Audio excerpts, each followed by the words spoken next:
on voit de plus en plus de femmes musulmanes se marier avec des non-musulmans. Et en plus, voilà, même allez voir sous la vidéo que j'ai faite qui est sur YouTube, vous allez voir les commentaires, vous allez des gens, ils disent oui, moi je suis musulman, mon mari, je suis marié avec un non-musulman, chacun est dans sa religion, etc., etc. Et cetera. Et en fait, les gens ils se rendent pas compte des conséquences néfastes que cela ça peut avoir. Et frère Abdallah, qu'est-ce que toi tu pourrais dire sur ce sujet? En fait, le truc, le truc, c'est que déjà la perception des gens enfin, la vision qu'on a des personnes qui sont dans le dîn, elle a un peu changé. C'est-à-dire qu'avant, il y avait une certaine sacralisation de ceux qui étaient dans le dîn, il y avait un certain respect.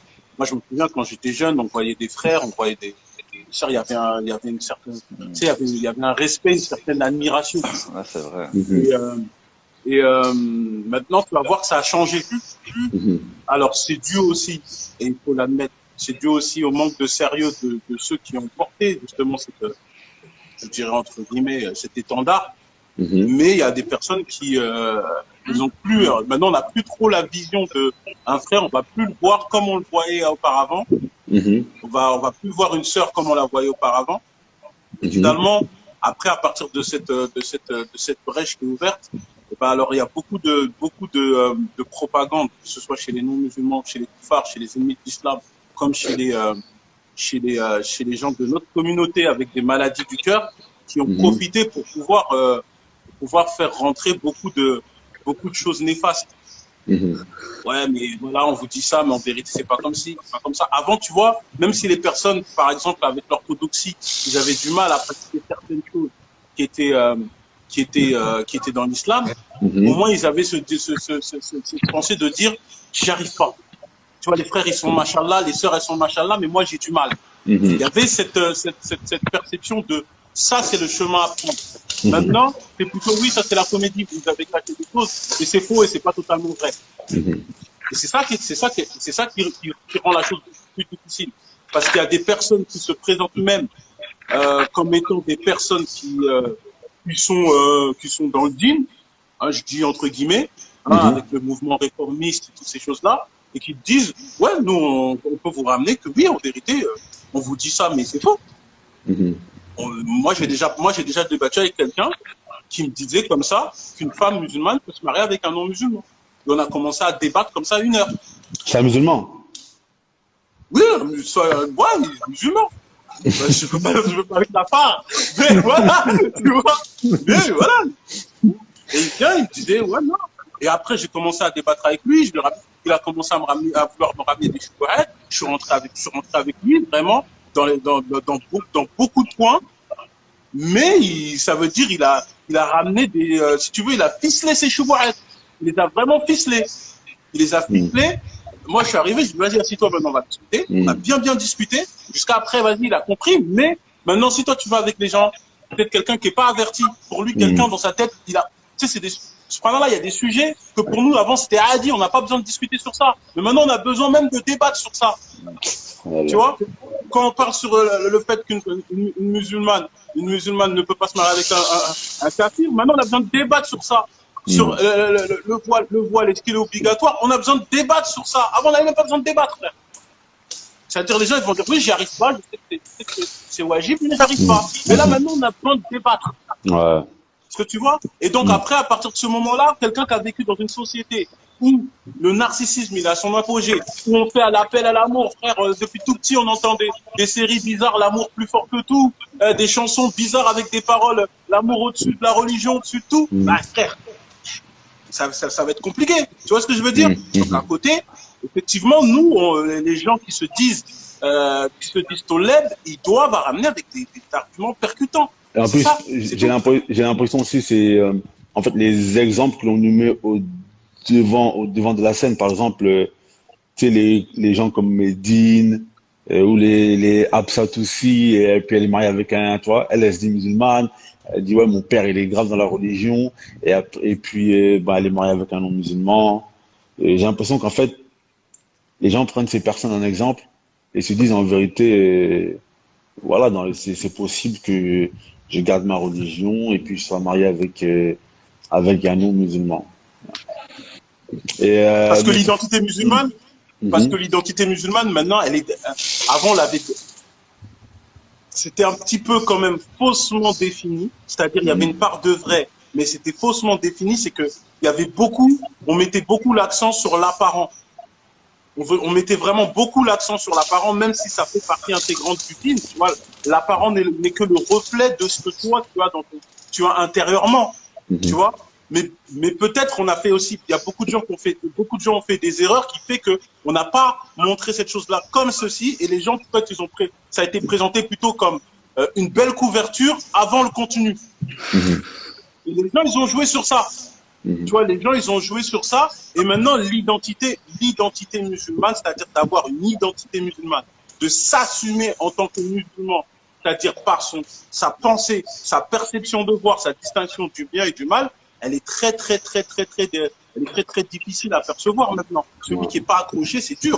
En Et c'est fait, pour ça on vient au hadith du j'ai- prophète sallallahu alayhi wa sallam. Il disait, le hadith qu'on connaît, l'islam a débuté étrange et redeviendra étrange. Annonce donc la bonne nouvelle aux étrangers. On est dedans là. ouais, ouais, ouais. On est Non, mais dedans.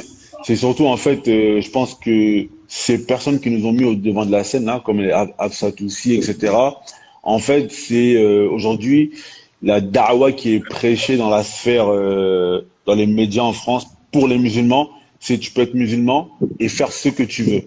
Tu peux être musulman, mais et tu te maries avec qui tu veux, même si cela, ça contredit le Coran. Voilà, ce qui compte, c'est l'intention, etc., malheureusement. Notre frère Abou Soleiman, qu'est-ce que tu penses toi par rapport à ça? Alhamdulillah wa salatu wa salam ala rasulillahi amma ba'd. Hmm. Pour le sujet, Wallahu a'lam, je pense que c'est beaucoup, comme disait le Khab Mu'ad, c'est beaucoup d'ignorance. C'est Mhm. beaucoup d'ignorance sur le sujet. Les gens, ils suivent beaucoup leur passion et cherchent à tout prix, on va dire, des avis qui vont aller dans le sens de ce à quoi ils aspirent, tu vois. Quand ils suivent Mhm. leur passion, ils vont chercher un avis qui va les arranger. Donc, ce qui est important, c'est de revenir et d'informer les gens de la gravité de ce sujet. Allah Azza Mhm. wa Jalla dit dans le Coran وَلَا تَنْكِحُوا الْمُشْرِكِينَ حَتَّى يُؤْمِنُوا et n'épousez pas les mécréants jusqu'à ce qu'ils aient la foi, jusqu'à ce qu'ils se soient convertis à l'islam. Mhm. Donc, non seulement c'est grave, mais en plus c'est batil. Ça veut dire que même si une femme musulmane elle épouse un non-musulman, c'est batil. Ça n'a aucune valeur religieusement. Mhm. Donc les enfants qui en découleront seront des enfants de fornication, avec tout ce que ça engendre. Wali'iyadhu billah. Donc c'est ça, ce qui est important au jour d'aujourd'hui, c'est aussi de rappeler avec le Coran et la Sunna quels sont premièrement les jugements de ces actes et deuxièmement ce qui en découle. Parce qu'il y a beaucoup de choses qui en découlent malheureusement pour les Subhanallah. enfants. C'est sa noblesse, la femme musulmane.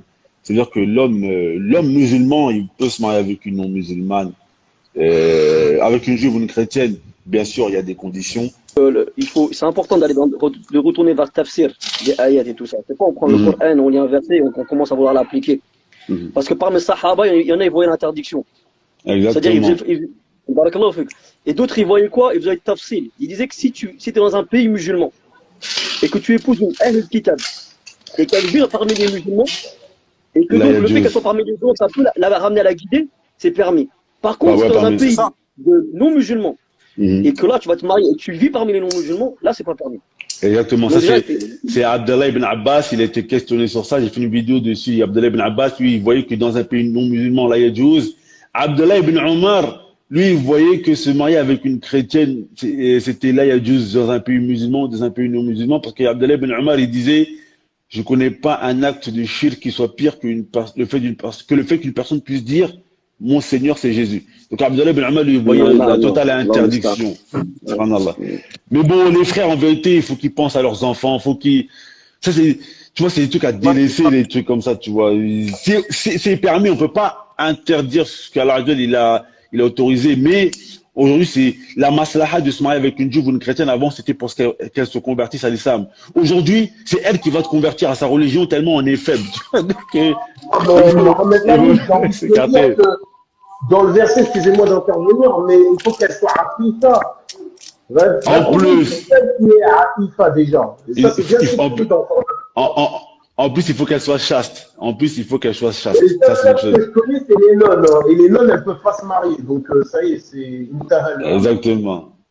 Bon. Et puis juste pour compléter ce que disent les frères, moi, je suis désolé, hein.